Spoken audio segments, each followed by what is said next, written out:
ચલો ગાઈઝ, આપણા ઢોકળા છે તૈયાર, તો આવી જાઓ ઢોકળા ખાવા. હેલો ગાઈઝ, કેમ છે? જય શ્રી કૃષ્ણ. મારી યુટ્યુબ ચેનલ પર તમારું સ્વાગત છે. ચલો ગાઈઝ, તો આજના વ્લોગમાં આપણે લઈને આવ્યા છીએ મુઠિયા ઢોકળા. તો ચલો આપણે હવે સ્ટાર્ટ કરશું મુઠિયા ઢોકળા. હેલો ગાઈઝ, આપણે મુઠિયા ઢોકળા માટે આ બધું તૈયાર કર્યું છે. અને અહીંયા મેં એને પાણી ગરમ કરવા મૂકી દીધું છે. અને ચલો, આ દૂધી ખમણી છે મેં, અને આદું લીધું છે, પછી આ ડુંગળી લીધી છે, અને આ મરચું નાખ્યું છે થોડુંક, અને આ લીલું લસણ છે, લીંબુ છે, પછી આ સવારે આપણે મેથી પલાળી તે છે, પછી અડદની દાળ છે, મોણ દેવા માટે તેલ છે, પછી આ બધા મસાલા છે થોડા થોડા, આપણે હિંગ ને હળદર ને એ બધું નાખશું, જીરું, મીઠું છે, લસણવાળી ચટણી નાખશું, પછી ધાણા ભાજી છે, મેથી છે, અને આ હે આપણો કરકરો હે લોટ ઘઉંનો છે. તો ચલો આપણે સ્ટાર્ટ કરશું લોટ બાંધવાનું. તો એના માટે આપણે આ બધું નાખવાનું છે અંદર. ચલો, આપણે સૌપ્રથમ આપણે તેલ નાખીશું.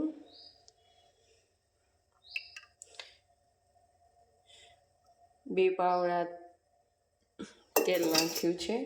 પછી આપણે પલાળેલી દાળ છે એ નાખી દઈશું.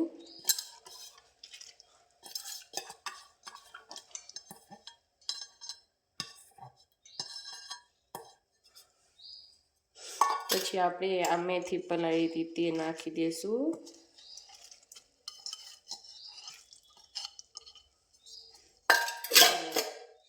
પછી આપણે આમાં આદુ હે ખમણી નાખશું.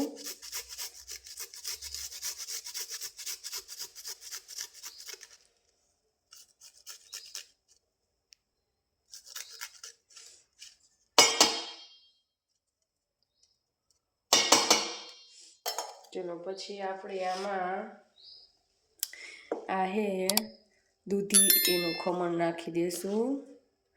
પછી આપણે આ ડુંગળી નાખી દઈશું. પછી આપણે આ લસણ છે એ નાખી દઈશું. પછી આટલું મરચું છે એ નાખી દઈશું. જો તમારે તીખા બનાવવા હોય તો તમે વધારે પણ નાખી શકો છો.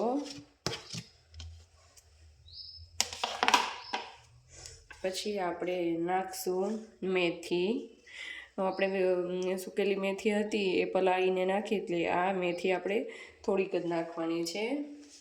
અને ચલો, આપણે હવે ધાણા ભાજી નાખી દઈશું. ચલો, ધાણા ભાજી નાખી દીધી. હવે આપણે સ્વાદ મુજબ મીઠું નાખવાનું છે.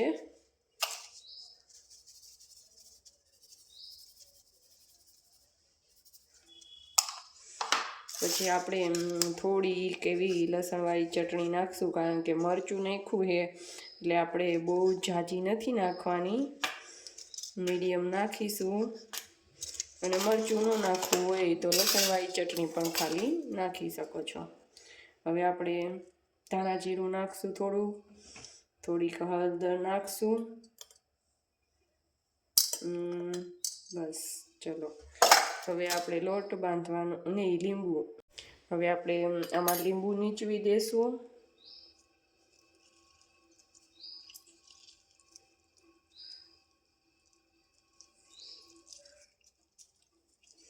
પછી આપણે બધું મિક્સ કરીને આપણે જોશું કે પાણી નાખવું પડે એમ છે કે નહીં. જો નાખવું પડશે તો આપણે નાખશું, અને નહીંતર એમને દૂધી ને દાળ ને એવું નાખ્યું છે એનાથી આપણે લોટ બાંધી દેશું. ચલો, હવે આપણે આ બધું મિક્સ કરશું.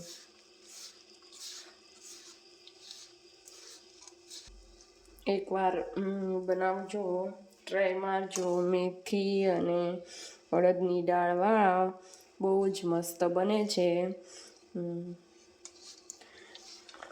અમે તો જો આવી રીતે બનાવીએ છીએ. તમે પણ ટ્રાય મારજો અને મારો ફૂલ વિડીયો જોજો.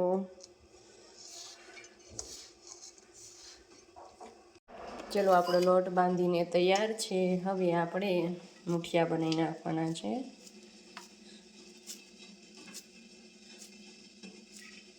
જો આવા.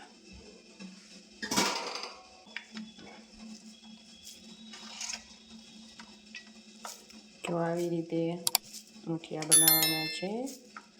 ચલો. હેલો ગાઈસ, છે ને પાણી ગરમ થઈ ગયું છે, હવે ઉકળી ગયું છે અને આપણા ઢોકળા હવે તૈયાર થઈ ગયા છે મુઠિયા. તો હવે આપણે તે આમાં નાખી દઈશું, સ્ટીમ કરવા મૂકી દઈશું.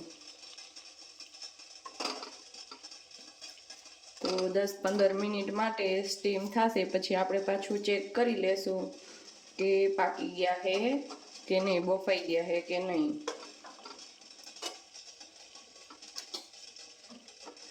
હેલો ગાઈઝ, આપણે હવે ચેક કરશું કે ઢોકળા બફાઈ ગયા કે નહીં. એના માટે મેં ચપ્પુ લીધું છે. ચપ્પુને આમાં ખૂતાડશું. હવે આપણે જોઈશું. ચપ્પામાં ચોઈટું ન હોય તો સમજી જવાનું કે ઢોકળા બફાઈ ગયા છે. તો ઢોકળા એકદમ બફાઈને થઈ ગયા છે રેડી. ચલો આપણે આ ઢોકળા હવે બહાર કાઢી લેશું અને ઢોકળાને થોડોક વાર ઠરવા દેશું અને પછી આપણે ઢોકળાને કટિંગ કરશું અને પછી આ ઢોકળાને આપણે વઘારવાના છે. ચલો ગાઈઝ, આપણા ઢોકળા થઈ ગયા છે રેડી. આપણે કટ કરીને રાઉન્ડ શેપમાં રાખી દીધા છે અને એના માટે ઢોકળા વઘારવા માટે આપણે તેલ મૂક્યું છે અને જોઈએ તેલ આવી ગયું. 3-4 પાવડા મેં તેલ નાખ્યું છે. તો આપણે ઢોકળા વઘારવાના છે.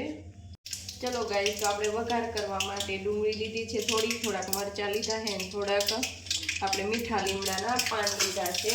અને ચલો આપણું તેલ આવી ગયું છે, તો હવે આપણે એમાં રાઈ નાખશું અને પછી આપણે એમાં નાખશું થોડું જીરું નાખશું અને થોડુંક નાખશું હિંગ નાખશું થોડી. પછી આપણા નાખશું અને પછી આ ડુંગળી અને મરચાં નાખી દઈશું. ચલો હવે આપણે થોડી વાર રાખીને થોડા પંખ આપણે તલ નાખી દઈશું. થોડીક વાર આપણે ચોળવશું આને. ડુંગળી અને મરચું એકદમ ચડી જાય પછી થોડુંક આપણે મીઠું પણ નાખશું.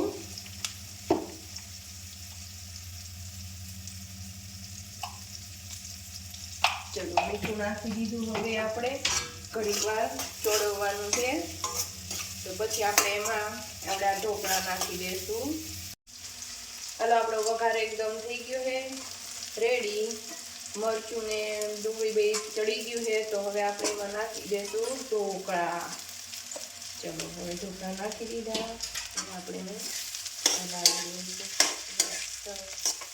ઢોકળા આપણા તૈયાર થઈ જશે. ચલો ગાઈઝ, આપણા ઢોકળા છે તૈયાર. તો આવી જાઓ ઢોકળા ખાવા. હેલો ગાઈઝ, મારા મુઠિયા ઢોકળા તમને કેવા લાગ્યા તો કમેન્ટ કરજો. ચલો ગાઈઝ, બાય, જય શ્રી કૃષ્ણ.